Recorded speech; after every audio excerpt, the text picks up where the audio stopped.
السلام عليكم ورحمة الله وبركاته. زي ما انتم شايفين كده، هو انا هذه ارض تقريبا 13 فدان. هنقف مع الحاج عبده دلوقتي وهنشوف كده. تمام، 13 فدان. الشارع وين هو على راسها من هناك. تمام. هي مقسومة ناحيتين اهو زي ما انتم شايفين. وده احنا هنكمل على الحاج عبده، وخليكم معانا كده. حاول تصور من ناحيتي برضه، تلف كده الكاميرا كده ولا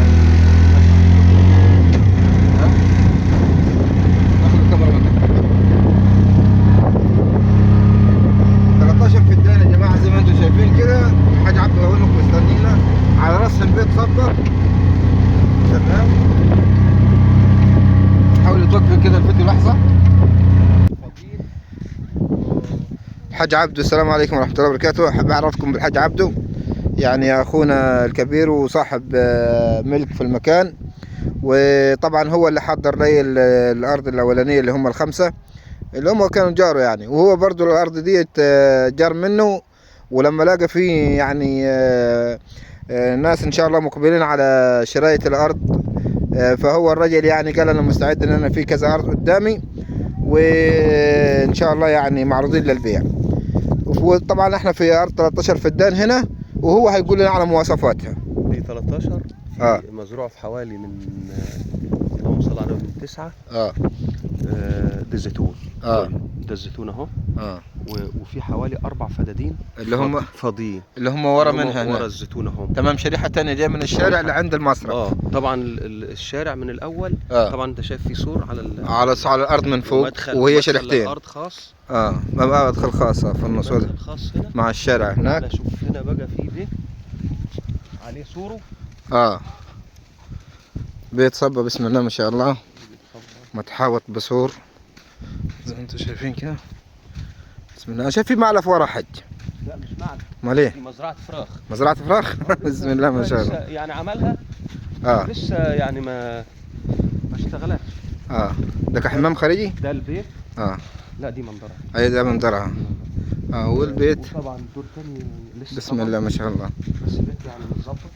انا بتكلم في ده. ده معلف مش هنا مزرعة. وغرف بتاعة العلف. واخد بالك؟ مزرعة واسعة جدا. بسم الله ما شاء الله. طبعا ممكن نلاقيهم موجودين دلوقتي. هنشوف ان عرفنا ندخل. طبعا دول خزانين عشان المية. هم جايبين خزانين كبار عشان المية ايه؟ في مية. بسم الله ما شاء الله. بسم الله ما شاء الله. بسم الله ما شاء الله. ده كده دخلنا العنبر الفراخ.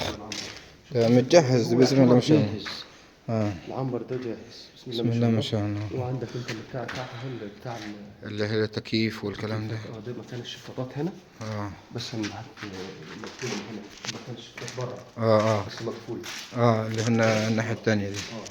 تمام. طبعا ايه والبتاع اللي بيبرد اللي هو احنا عايزين بقى ايه ان نصور لهم المصرف من ورا مسقوفة الخشب.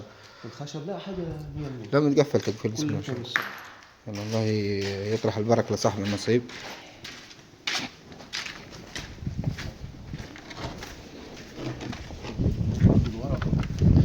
ده ظهر البيت طبعا، عليه صور كامل على ظهر البيت كامل. انا عدي يلا على المصرف. وعليكم السلام ورحمة الله وبركاته. ازي حالك يا الحاج؟ الله يعزك، الله يرفع قدرك يا رب. فلا بركة الله. الكهرباء يعني مش الوصل الكهرباء وكله وصل كله؟ لا لسه الكهرباء مش واصلة. كانوا موصلين عشوائي كده وبعدين ممارسة يعني. ممارسة. ممارسة بعد كده لغاها. تمام. والله تمام. على المكنة. طبعا ده البرادات بتاعت المعلف. ده سات الرمل ده على راس المصرف هنا، ده تبع الارض.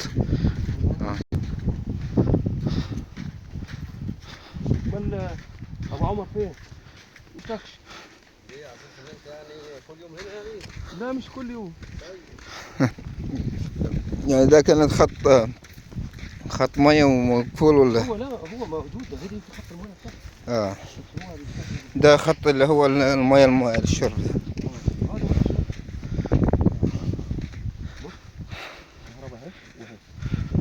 عامل ماسوره اهو. هذا وادي هو برضه مكان الاوضه والماسور هنا. وادي الكهرباء هو واقف. هذا الماتور بتاع الارض. والميه ده مصرف نهر بيجري زي ما انتم شايفين كده، زي ما انتم شايفين مصرف صرف في اكتر من 30 نهاية خليج نيل بيكبوا فيه، بيجري بسم الله ما شاء الله، مية بتجري تبارك الرحمن، نهر يعني ما بتخلصش المية منه، لا صيف ولا شتاء، مية بتجري قلب هناك، يعني حينات بتفتح فيه كده.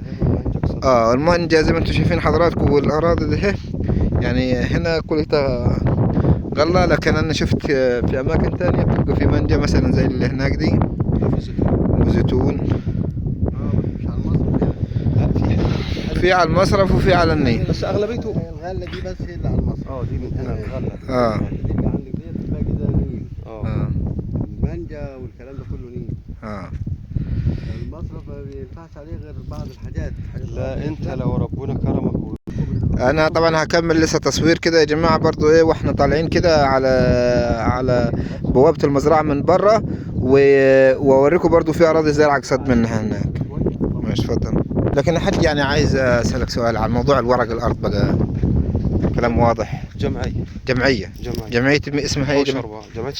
جمعيه الصحابه حوش 4. تمام. ورق الارض بقى خلصانه من ناحيه الجمعيه؟ الارض من ناحيه الجمعيه هو هيروح نخلص في الجمعيه على طول، تحتاج للعضويه من اسم القديم لاسم الجديد. الاسم الجديد، وان كان عليها حاجه بتبقى على القديم، وان كان الجديد بقى يبقى هو يتولاه. تمام. اما القديم من تاريخ ما يشتري هو على على صاحب الارض الاولاني. بالظبط كده. تمام. يعني هو ياخدها 10 على 10. الغله المزروعه ديت على المصرف. تمام يا عم. تمام. بسم الله ما شاء الله. زي ما انتم شايفين في الغله مرحلتين هصورها لحضراتكم كده. بصوا زي ما انتم شايفين كده، حبيت اصور لكم صوره من فوق. تمام. الجسر ده تبع الارض اللي هو بيحد المصرف. تمام. وده المعلف. تمام. وده البيت، وهناك زي ما انتم شايفين الغله على المصرف. وهنا برضو دي شريحه الزيتون اللي انتم شفتوها حضراتكم. تمام. دي شريحه زيتون تمام تبع الارض، ودي شريحه تانية قدام الارض، وفي شريحه هنا برضو فاضيه. تمام. برضو تبع الارض. هناك على راس الارض زي ما انتم شايفين كده، على عينك ما تشوف كده عند السور هناك، ده الشارع الرئيسي. طبعا جنب منه هنا عمار يعتبر في ظهر ابو خليفه، هنا جمع ابو عمران، وما فيش يعني 3 كيلو الا وانت في ابو خليفه، يعني على طريق اسماعيليه بورسعيد. تمام. هصور واكمل لحضراتكم. 12.5 هي المقاس، هي متلخبطه عشان بتاخد منها 12 ونص 13 يعني ما فرقتش من 12 ونص ل 13 الارض مساحتها على المقاس. فتحت ايه؟ احنا كده طالعين بره يا جماعه، بره المزرعه. احنا كده طالعين بره المزرعه زي ما انتم شايفين متصور عليها. دي شريحه ودي شريحه ورا منها شريحه هنا. تمام. ودي البوابه بتاعت المزرعه. وقف كده لحظه.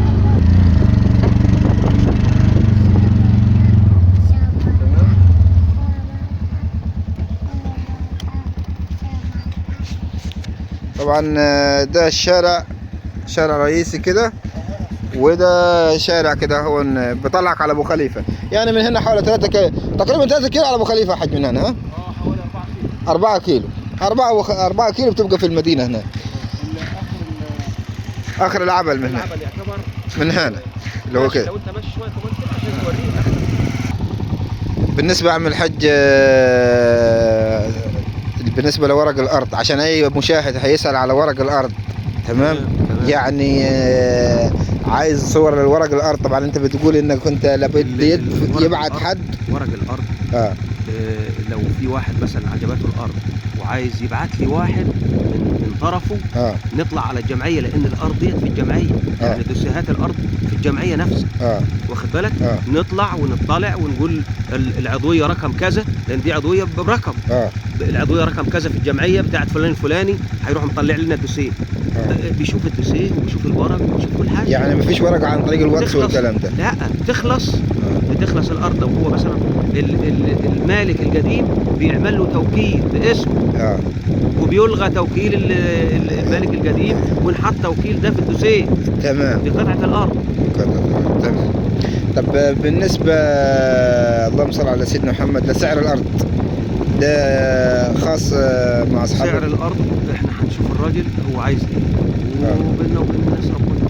طيب على بركه الله. هنشوف الراجل نظامه ايه ونحاول نوفق بين الاثنين ان شاء الله. طيب خلاص على بركه الله. انا عامه اي حد متصل باذن الله بتصل بيك، وهو اي حد برضه متصل يا جماعه يا ريت يتواصل معنا على الواتس عشان بحيث ان احنا ايه لو في اي اسئله في اي ورق في اي معلومات اعرف ارد عليك فيما بعد. تمام. وطبعا انت بتقول في برضه في لسه اراضي ثاني هنا في المنطقه؟ في اراضي كتير، واللي تعجبهم احنا هنرفعها، واي حد يعجبه حاجه يطلبها. على بركه الله. ماشي يا عم. وطبعا كان معكم اخوكم علي مقبول لتوريد وزراعه النخيل. يعني انا شغلي كله نخل، ولكن ان شاء الله برضو الاراضي هي موجوده، وربنا يوضع البركه للجميع، وربنا يجعلنا مفاتيح خير علينا وعليكم وعلى الامه الاسلاميه. وفي رعايه الله، والسلام عليكم ورحمه الله وبركاته.